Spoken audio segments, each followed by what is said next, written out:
Baik, assalamualaikum warahmatullahi wabarakatuh. Perkenalkan, di sini nama saya Muhammad Nazmi Karim dengan NIM 22073059. Adapun berdirinya saya di sini, saya akan membuat video di mana ini video observasi.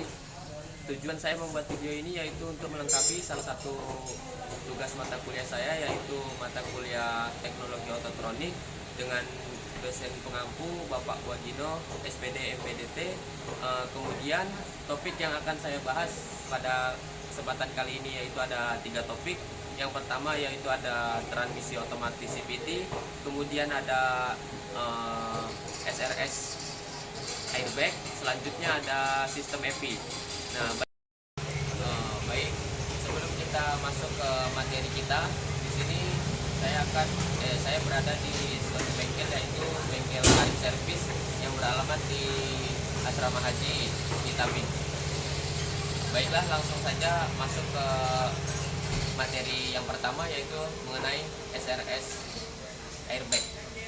Baiklah, adapun topik yang akan saya jelaskan pada kali ini yaitu tentang SRS system atau supplemental resistance system, yang dimana pada mobil Kijang Innova ini, yaitu mobil Kijang Innova tahun 2013 tipe G. Selanjutnya, apa itu SRS airbag?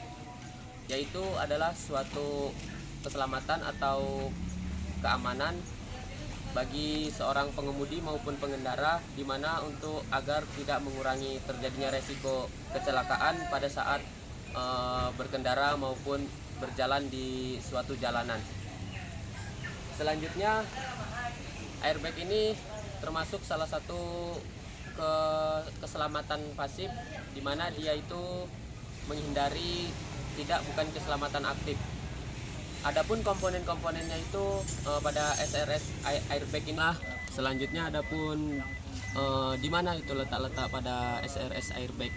Nah, pada untuk letak-letak itu tersendiri biasanya terletak pada bagian kemudi setir ini, biasanya juga pada dashboard dan trim door, yaitu untuk keamanan banget. Biasanya diletakkan pada pinggir-pinggir ini juga. Nah, adapun fungsi airbag ini yaitu dimana untuk menghindari atau menguranginya kecelakaan yang fatal akibat benturan yang sangat keras, dimana pada saat mengendara si kemudi misalkan ya terjadi kecelakaan yang menyebabkan benturan keras, airbag tadi SRS itu akan otomatis langsung berperan untuk membuka atau mengembung seperti balon udara.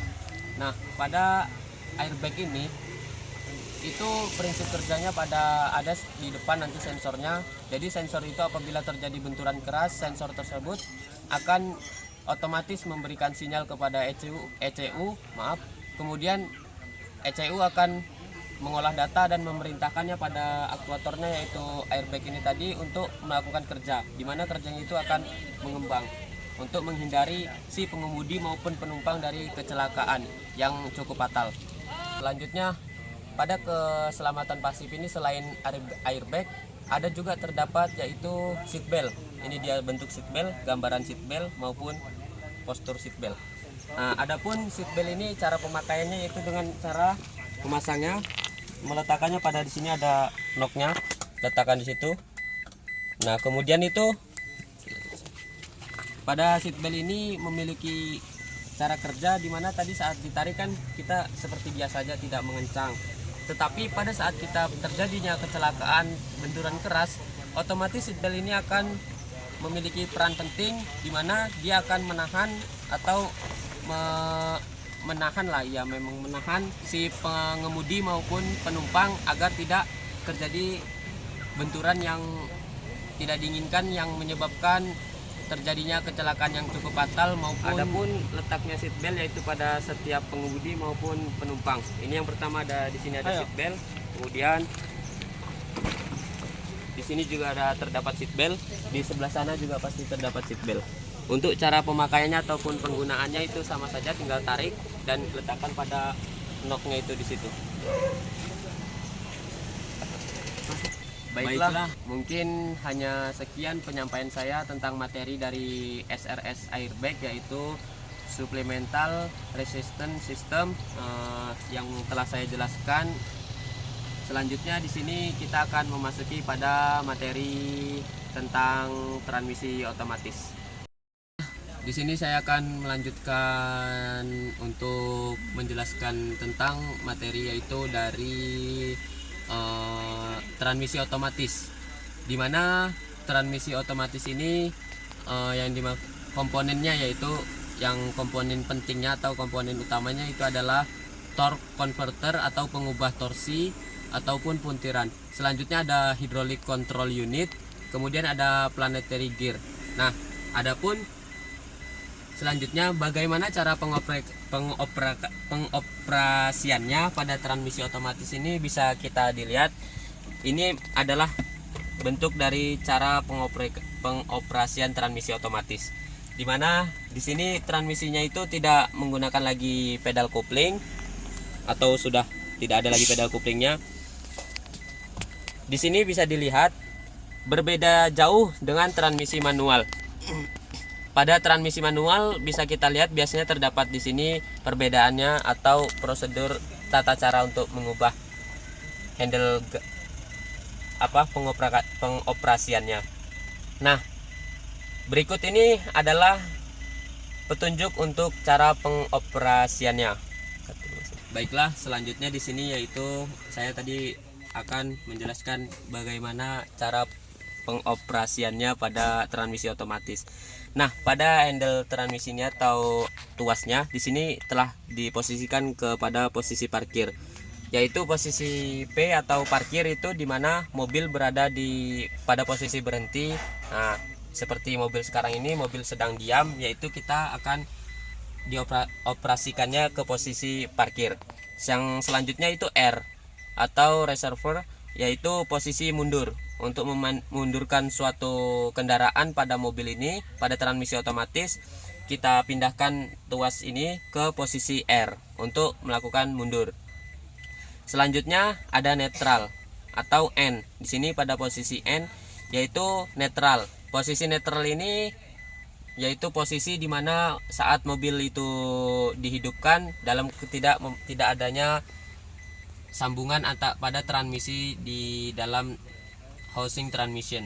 Dimana pada posisi netral ini dilakukannya yaitu ketika mobil saat berhenti cukup lama atau untuk menaruh mobil, kita posisikan kepada posisi netral.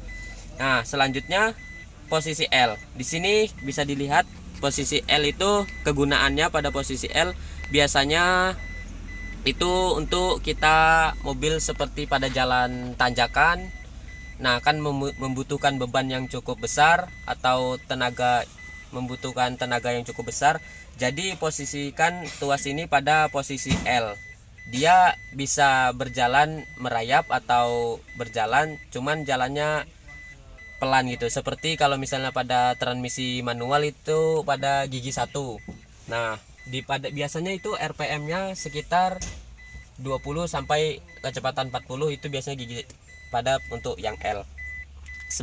Selanjutnya yang ini ada yang 2 di sini maksudnya yaitu jikalau kita ingin menambahkan kecepatan setelah dari 40 ke atas hingga menuju 80, 60, 80, itu alangkah baiknya pada nomor 2 ini.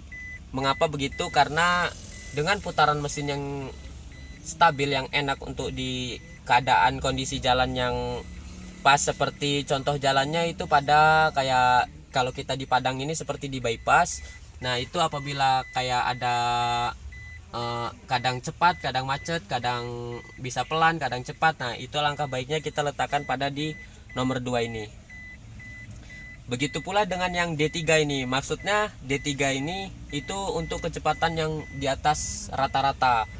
Seperti pada jalan tol itu enak sekali untuk menggunakan D3.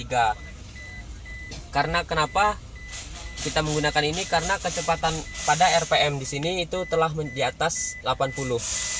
Nah, untuk pengoperasiannya itu tidak lagi menggunakan, saya jelaskan lagi, tidak menggunakan handle coupling, melainkan langsung saja dengan mengoperasikan pada si handle ini tadi. Nah, yang itu tadi yaitu L2 dan D3 itu bisa saja L ini sama dengan D1. Untuk pada transmisi manual itu biasanya gigi 1. Baiklah, adapun untuk keuntungan pada transmisi otomatis ini yaitu tidak lagi menggunakan pedal kopling. Selanjutnya transmisi otomatis ini enak untuk digunakan bagi orang yang ingin belajar pemula mengendarai mobil. Untuk orang yang ingin belajar, saya sarankan menggunakan transmisi otomatis. Dan kekurangannya pada transmisi otomatis ini yaitu kurangnya responsif dari pengoperasiannya. Baiklah, mungkin itu tadi penjelasan yang bisa saya sampaikan untuk transmisi otomatis pada mobil Kijang Innova tahun 2013, maaf. Adapun selanjutnya kita akan masuk ke tentang sensor-sensor pada selanjutnya. Di sini saya akan menjelaskan mengenai dari sistem EPI. Sistem EPI itu yaitu Electronic Fuel Injection. Di mana pada mobil Kijang Innova ini di sini telah menggunakan VVT-i. Masih menggunakan VVT-i. Selanjutnya saya akan menyebutkan nama-nama komponen beserta fungsi dan cara kerjanya. Baik, yang pertama di sini yang akan saya sebutkan yaitu ada ECTS, Electronic Throttle Control System. Nah, di mana ini nih fungsinya yaitu sebagai ini nih adalah aktuator, di mana ini nih yang berfungsi untuk membuka dan menutup saluran udara menuju intake manifold. Nah, pada sistem VVT-i Kijang Innova ini berbeda dengan pada sistem yang Avanza, mobil Avanza, di mana dia pada sistem ini tidak lagi menggunakan tali gas yang dimana fungsinya itu membuka intake ini atau katup ini, tidak lagi menggunakan gas, melainkan setelah menggunakan sensor dan yang telah diproses oleh ECU. Di sini adalah sebagai aktuatornya yaitu ECTS. Selanjutnya di sebelah ECTS ini ada TPS, Throttle Position Sensor, berfungsi untuk mengukur sudut bukaan katup gas. Jadi saat pada pedal gas ditekan, katup akan terbuka, di mana TPS ini akan mengontrol atau mendeteksi berapa bukaan katup gasnya untuk mengirimkan sinyal kepada ECM tadi. Kemudian ECM akan memprosesnya dan mengeluarkannya ke aktuator si ECTS ini tadi.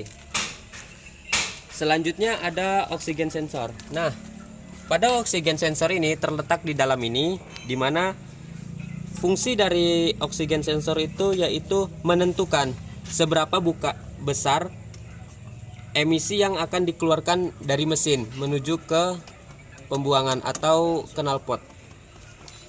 Selanjutnya ada WTS, Water Temperature Sensor. Pada WTS ini letaknya biasanya di pada belakang kendaraan atau belakang engine, diletaknya di dalam sana. Karena ini tidak terlihatan, dia terletak di bagian belakang. Fungsinya itu untuk mengukur suhu air pendingin dan untuk menjaga agar suhu air pendingin tetap sesuai, di mana tidak terlalu tinggi dan tidak terlalu rendah suhunya. Baik, selanjutnya ada pressure regulator.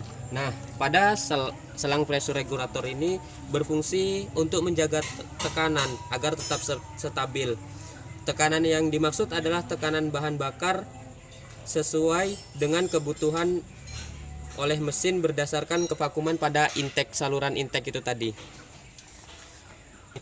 Ada pulsation damper atau damper. Nah, di mana ini merupakan aktuator. Ini salah satu aktuator yang memiliki fungsinya itu untuk meredam fluktuasi bahan bakar yang di dalam delivery pipe atau pipa delivery ini. Untuk injektor bekerja. Nih, ini adalah saluran untuk ke injektornya. Nah, selanjutnya ini ada injektor itu sendiri. Injektor itu tadi merupakan aktuator untuk menyemprotkannya bahan bakar atau mengkabutkan bahan bakar di ruang bakar. Di sini letak injektornya. Ada 4 injektor, bisa dilihat sampai ke 4. Selanjutnya di sini ada camshaft position sensor atau CMP, di mana fungsi dari ini untuk mengetahui posisi top silinder. Jadi untuk mobil diketahuinya posisi top silinder, yaitu pada VVTi itu telah menggunakan sensor, yaitu sensornya ini CMP. Jadi putaran si rocker arm itu dibacanya oleh si top silinder ini tadi, CMP.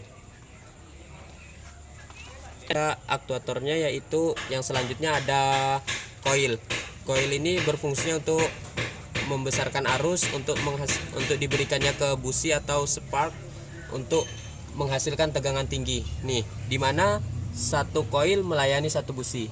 Ada 4 coil jadi melayani 4 busi.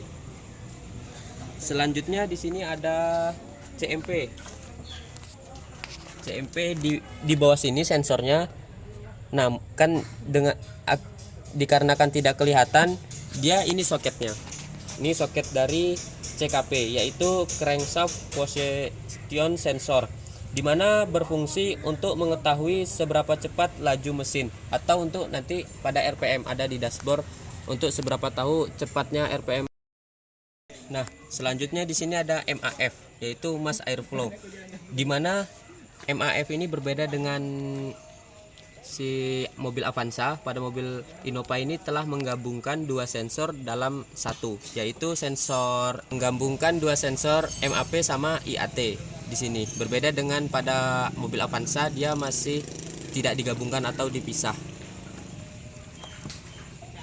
Baiklah, selanjutnya kita masuk kepada ECU, Electronic Control Module.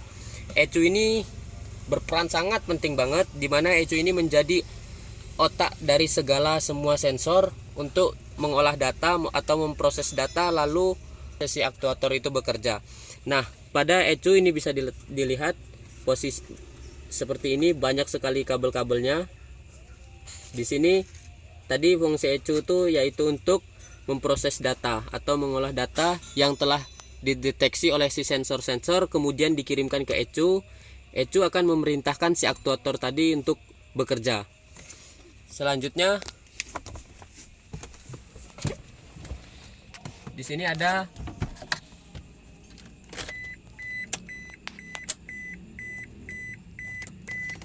di sini bisa kita lihat. Nah, di sini ada mil atau lampu cek engine. Lampu cek engine ini untuk mendeteksi atau mengetahui apabila ada suatu problem pada si kendaraan atau si mobil yang terjadi kerusakan, baik itu si sensor-sensor maupun aktuatornya, dia akan terus berkedip. Nah, selanjutnya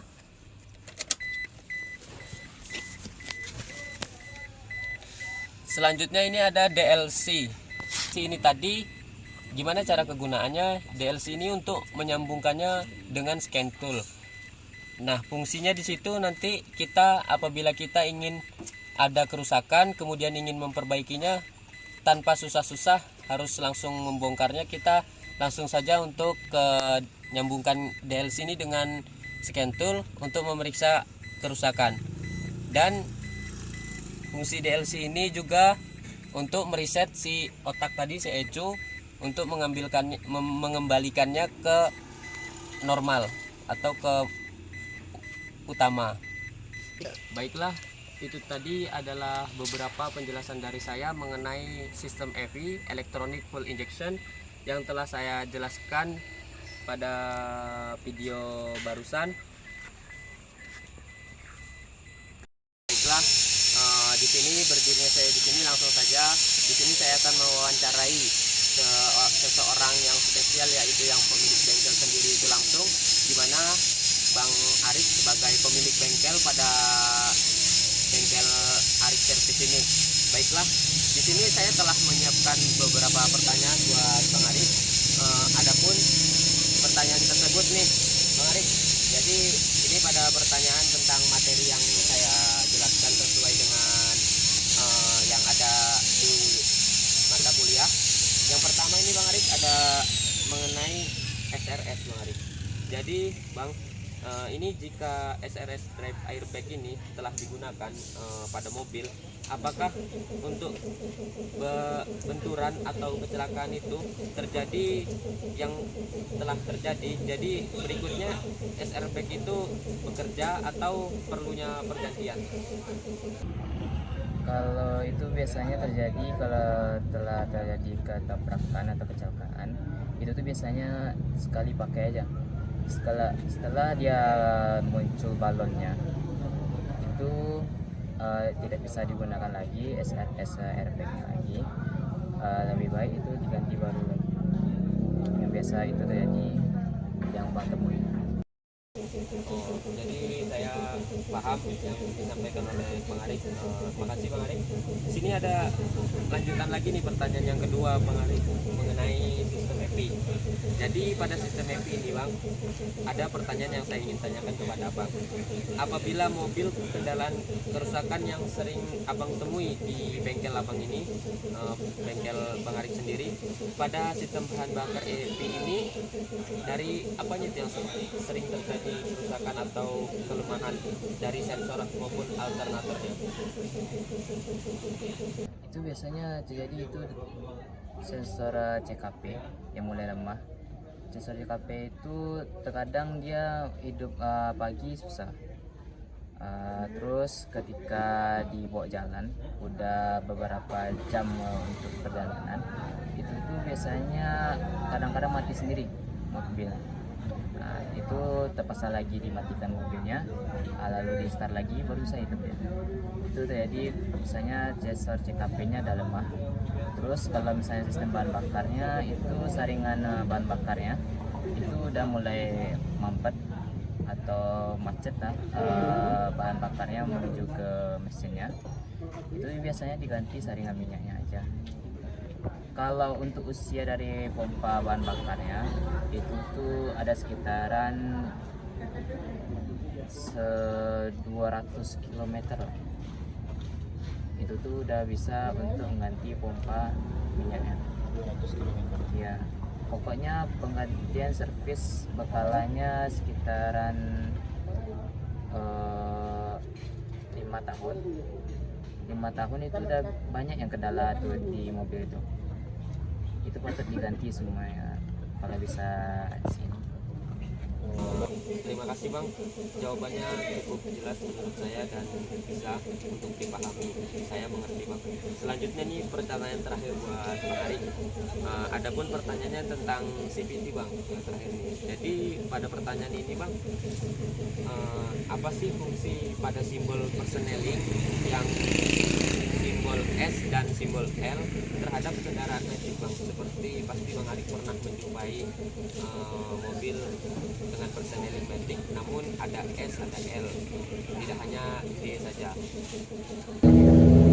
Kalau simbol S itu biasanya untuk istilahnya kepanjangannya itu adalah sport, untuk mobil yang bisa melaju kencang, tidak sesuai dengan simbol D. Kalau D untuk biasanya semacam pembawaan santai. Kalau D itu biasanya dari gigi 1 sampai gigi 5. Kalau sport itu biasanya untuk orang yang mau cepat atau ingin balap, atau itu bisa pakai itu. Dan bisa juga itu S itu jadikan manual. Ya sifatnya itu triptonic matic ya. Jadi bisa untuk mengganti giginya secara manual. Kalau L itu biasanya untuk pendakian di gigi 1 sampai gigi 2. Kalau itu dimasukkan di pendakian itu cocoknya di L. Kalau untuk D itu agak sulit untuk mendaki. Kadang dia slip bannya, jadi nggak terlalu sesuai dengan tanjakannya. Itu sesuai dengan D dengan isi jalannya. Terima kasih Bang atas jawaban yang disampaikan. Baiklah, itu tadi adalah sesi wawancara saya dengan pemilik bengkel maupun sekaligus plus mekanik bengkel. Terima kasih Bang atas, saya ucapkan sekali lagi terima kasih atas penyampaiannya dan sesi wawancaranya. Semoga ilmu yang disampaikan bisa bermanfaat untuk kita semua. Terima kasih. Itulah mungkin hanya sekian video observasi di bengkel Erik Service ini yang beralamat di Asrama Haji Tabing.